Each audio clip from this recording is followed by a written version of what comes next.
My name's Ray Ives and I'm 75 years old. The first memory is ship movement, feeling seasick, being very young and very inexperienced.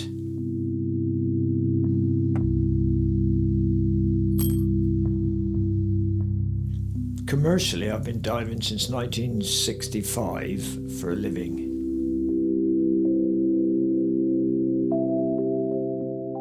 I've got a lot of china, clay pipes, bottles, clay bottles, jars, propellers, portholes, swords, guns,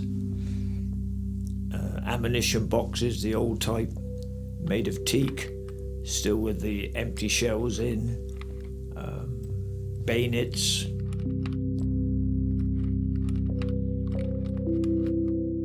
Anything that people didn't want, they threw over the side because there was no means of getting it back and nobody could find it. Well, my collection of artifacts and helmets and things, most of it came from Plymouth, but a lot of things like Dartmouth, Brixham, Torquay, the wrecks off Dover, places up in Scotland as well, came from all over really. Well, the sea's the biggest rubbish dump in the world, I think.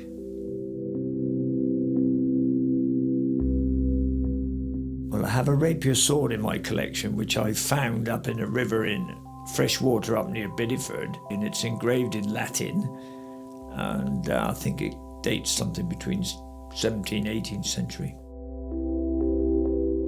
I've got silver coins from the Association and pillar dollars from the Hollandia.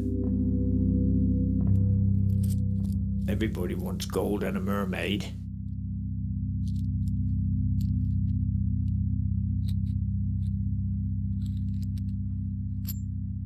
Oh, I would say I would be a very good pirate and a scrannier.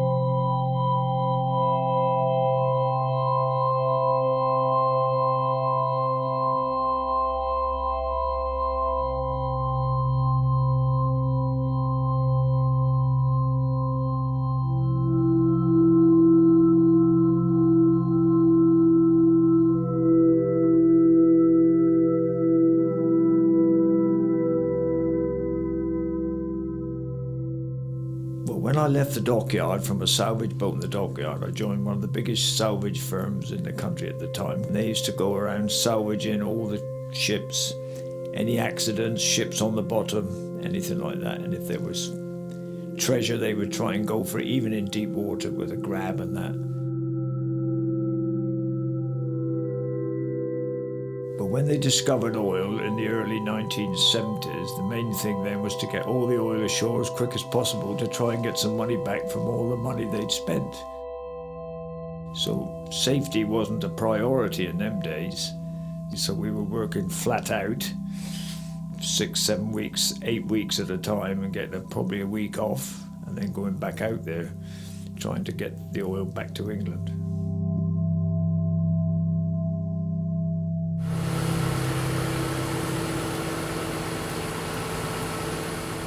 My boat Nibbit, it's 21 foot long and it's like a fat lady really, sits well in the water.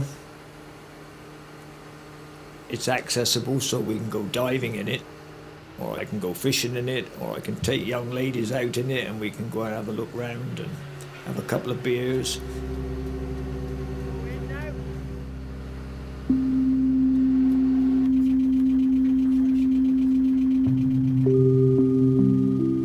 There's 3 or 4 different types of diving.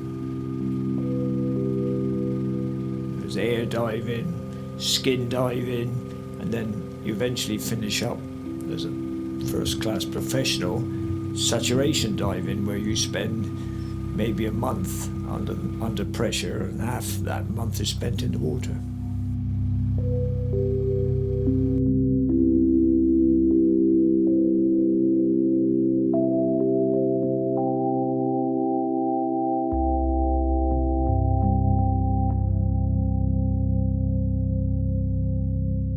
People come from all over the country to Plymouth to dive.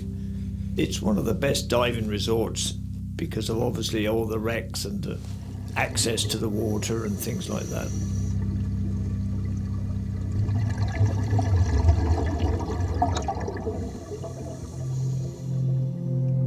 For someone who's never dived, I couldn't explain really. Well, it's like when you're on the moon, I suppose. I've never been on the moon, but when you're down on the bottom, it's sandy like the moon. You feel pressure on your body, especially the deeper you go. And I guess it just reminds you of space. If you hold your breath, it's absolutely perfect.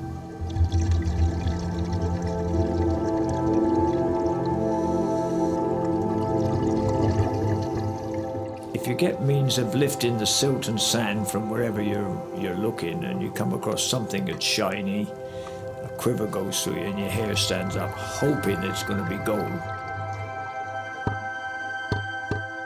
But very often it's not.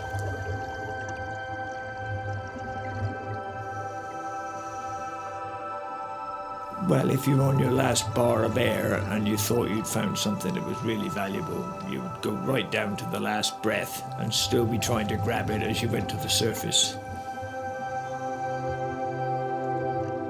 Obviously not working now as a diver, I can see more which I never saw before, because now you can go down when you're doing it for fun and you can see everything.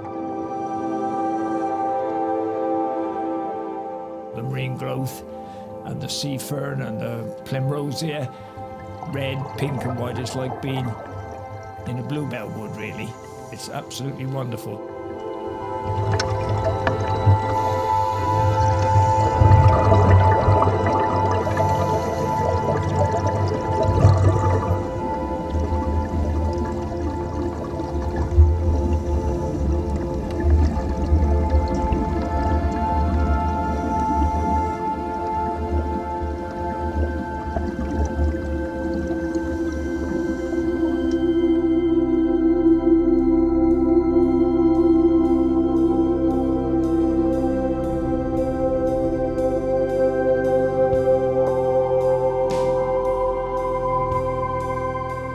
My life has been quite adventurous, really, because I've worked and travelled all over the world, and I've earned enough money to settle down and have an ice cream once a week and a pint of beer.